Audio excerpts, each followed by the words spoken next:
Bonjour, nous attaquons la deuxième vidéo de la série sur Darwin. Et là, nous allons répondre à une autre question, à une deuxième question. Quelles sont les implications sociales du darwinisme? Alors, social, ça veut dire philosophie, religion, politique. Ça n'a pas été soulevé tellement à l'époque. Et Darwin s'est bien gardé d'en parler parce qu'il ne voulait pas d'histoire. Il ne voulait pas occulter la théorie de l'évolution qui était énorme. À mon avis, c'est la théorie la plus importante en science. En tout cas, il ne voulait pas, donc il, a, il a parlé uniquement de biologie, mais en réalité, il y a des tas de conséquences. On ne peut pas mettre l'homme au milieu des animaux sans qu'il y ait des conséquences religieuses, politiques et philosophiques. Alors, il se rendait bien compte en réalité, il faisait l'idiot, il se rendait bien compte que c'était super important ce dont il avait parlé et que ça avait des conséquences sociales. Alors il écrit par exemple dans une lettre: J'ai lu des monceaux de livres d'agriculture et d'horticulture, et je n'ai jamais cessé de collectionner des faits. Des rayons de lumière sont enfin venus, et je suis presque convaincu, contrairement à l'opinion que j'avais au début, que les espèces ne sont pas immuables. Et surtout, entre parenthèses, il rajoute, et c'est moi qui ai souligné, je me fais l'effet d'avouer un meurtre. C'est-à-dire qu'en réalité, il s'est très bien rendu compte que c'était tellement grave, tellement important ce qu'il faisait, que c'était pas seulement un problème scientifique, c'était un problème social, c'était un problème de religion, de politique, de philosophie. Alors, en réalité, contrairement à ce qu'on croit, Darwin n'a pas été le premier à avoir l'idée du moteur de l'évolution. C'est Wallace, un autre naturaliste, qui a eu l'idée, qui a envoyé son résumé à Darwin pour le faire publier dans une revue anglaise, dont Darwin était le secrétaire.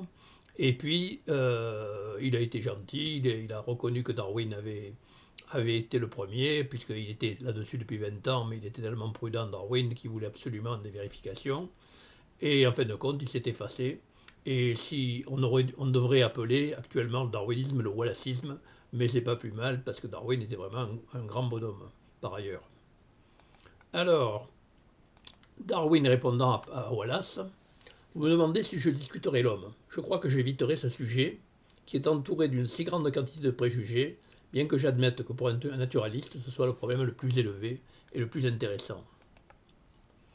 Et d'abord, commençons évidemment par les implications religieuses, c'est-à-dire que d'un seul coup, l'homme est mis au niveau de la bête, au niveau des animaux, et actuellement, vous savez que scientifiquement, l'espèce humaine est classée parmi les animaux, parmi les primates, c'est-à-dire les grands singes.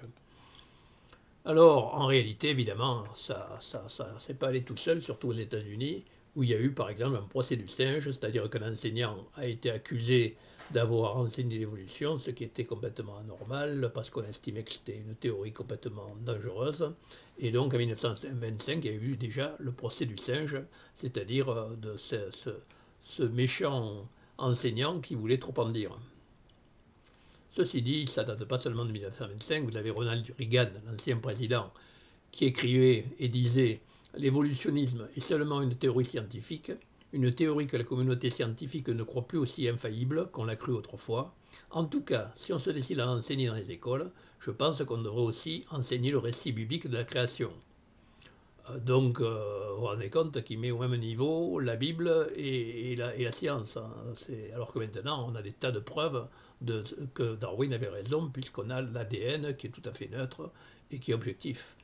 Et vous avez aussi, plus récemment, Donald Trump, qui était, sans trop le dire pour pas trop se mettre en avant, qui était quand même créationniste dans l'esprit et surtout climato-sceptique. Mais en tout cas, actuellement, il y a près de la moitié de la population américaine qui croit plus en la Bible qu'en Darwin. Donc c'est pas une histoire qui est finie, hein.